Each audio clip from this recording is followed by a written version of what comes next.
Welcome back to the Imaginary Gallery. It's TJ, your loyal host. The first video of 2018. We are now on the very last part of the Abusive Person's Allies from Lundy Bancroft's lovely book, Why Does He Do That? Inside the Minds of Angry and Controlling Men. The last section here we cover is how society adopts the abusive person's perspective. Is that possible?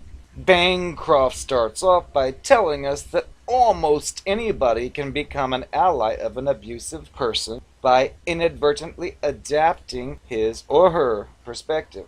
People usually don't even notice that they are supporting abusive thinking. Otherwise, they would not do it. Let's examine some of the most common forms of accidental support. The person who says to the abused lady, "You should show him some compassion, even if he's done bad things. Don't forget that he's a human being, too." Bancroft says he has almost never worked with an abused lady who overlooked her partner's humanity. The problem is the reverse. He forgets her humanity. Acknowledging his abusiveness and speaking forcefully and honestly about how he has hurt her is indispensable to her recovery. It is the abuser's perspective that she is being mean to him by speaking bluntly about the damage he has done. To suggest to her that his need for compassion should come before her right to live free from abuse is consistent with the abusive person's outlook.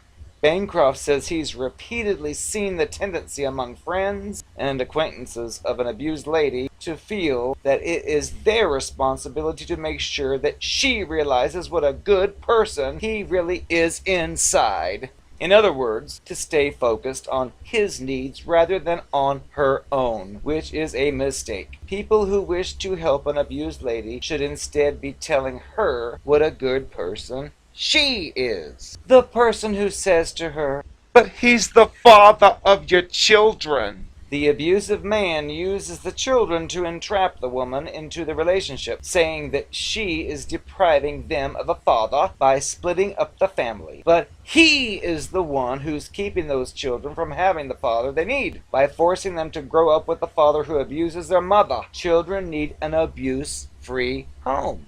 The person who says to her, "You made a commitment, and now you need to stick with it through the hard times." The abusive man believes that chronic mistreatment, overt disrespect, intimidation, and even violence are not good enough reasons for the lady to want to stay away from a man. When people say to her, "You made your bed, now lie in it," they are supporting the abusive person's value system. The person who says to her, "You are claiming to be a helpless victim." if the abusive person could hear these words being spoken to its partner, it would jump for joy.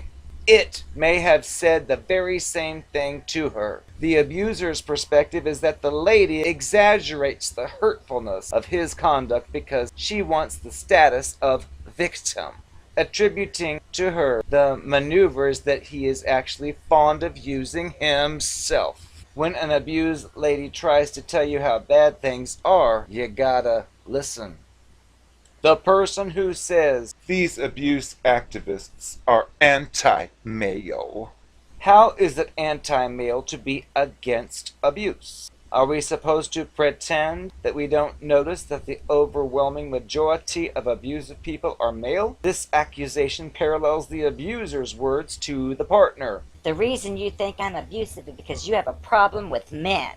One of the best counters to this piece of sidetracking is to point out how many men are active in combating the abuse of ladies. Remember also that abused ladies are the sisters, daughters, mothers, and friends of men. Men's lives are affected by abuse because it happens to women we know and we care about. Bancroft states he's given just a few of the dozens of examples he's encountered of how people take on the abusive person's view of his abuse. When you hear these kinds of statements, draw the speaker's attention to the fact that he or she is making the abuser's arguments for him. Most people don't want to carry this banner and will drop it quickly once you show them what is in their hands. It's impossible for a community to stop abuse while continuing to assist or ignore abusers at the same time. Protecting or enabling an abuser is as morally repugnant as the abuse is itself. The critical concept needs to become fully embedded in our culture. Colluding with abuse abandons the abused lady and her children, and ultimately abandons the abuser as well, since it keeps him from ever dealing with his problem. In particular, we have to bring to light the actions of those powerful, well-trained professionals who choose to join the abuser in its goals and its tactics. If we can erode the ability of abusive people to gain allies, they will stand alone, and alone they are easier to stop. It many times falls to the abused lady herself, unfortunately, to try to educate the people around her whose help and support she needs, so that they will understand the dynamics of abuse and stop supporting the abusive creature. Much of why an abusive creature is so able to recruit allies, besides its own manipulativeness and charm, is its skill in playing on people's ignorance and misconceptions, and often on their negative attitudes towards women. As difficult as it is to take on, you will often find yourself having to be your own best advocate, arguing forcefully against the range of ways in which your society's values may buy into the abusive man's outlook in order to gain the kind of strong backing that you deserve from all of those people around you. Now, Bancroft gives you a few key points to remember. When people take a neutral stand between you and your abusive partner, they are in effect supporting him and abandoning you, no matter how much they may claim otherwise. People cannot claim to be opposed to partner abuse while assisting their own son, brother, or partner in his abusiveness towards a lady. Everybody should be very, very cautious in accepting a man's claim that he's been wrongly accused of abuse or violence. The great majority of allegations of abuse, though not all, are substantially accurate. An abusive person almost never seems like the type. The argument that he's a human being too, and he deserves emotional support, should not be used as an excuse to support a man's abusiveness. Our society should not buy into the abusive man's claim that holding him accountable is an act of cruelty. Hi, we are the Narcopath.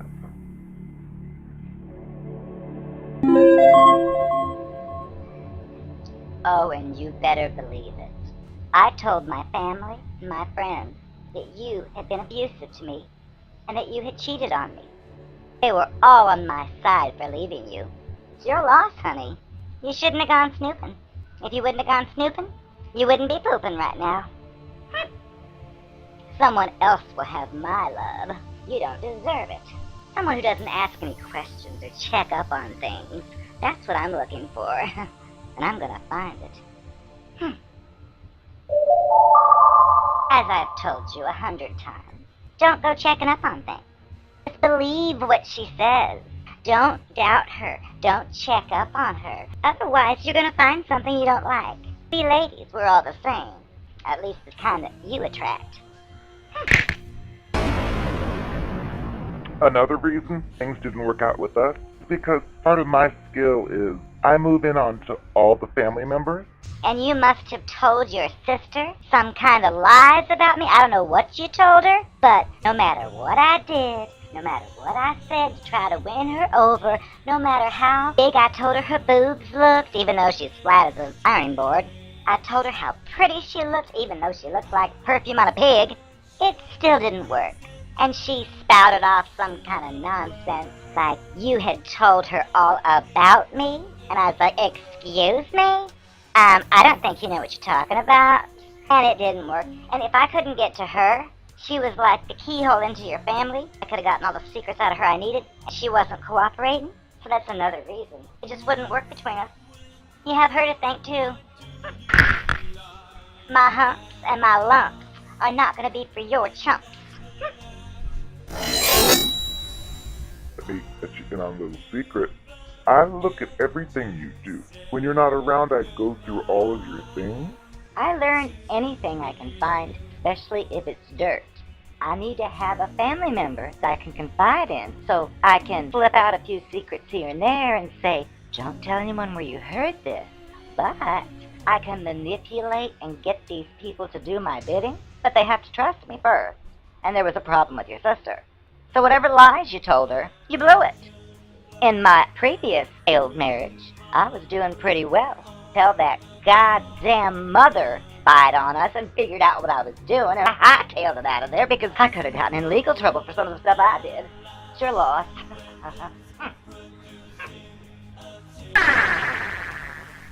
Oh, and don't be giving me any of those looks of pity. Honey, my ship's about to come in. I told y'all it's a new year. I'm gonna up my ante, get my game a little better. Plus, TJ's got books like this. This is going to be my secret treasure. All I have to do is read about how men manipulate women and reverse engineer it. Make sure that I project anything that I'm doing onto the partner, and all kinds of little tricks I'm going to learn from this little book and a bunch of others. TJ's out of town, has no idea I'm doing this, but I'm going to be the best lover out there in the world. Once I get out of here, I'm going to have what it takes, because I told you I'm going to change. I'm going to make my game a lot better. I'm going to be successful. You'll see. I'll be on the billboard before you know it. Or in the next car crash, or the next shooting. You never know. I mean, we've already established that I'm one of the most beautiful women in the entire world. So there. I won't be single for long. Just wait.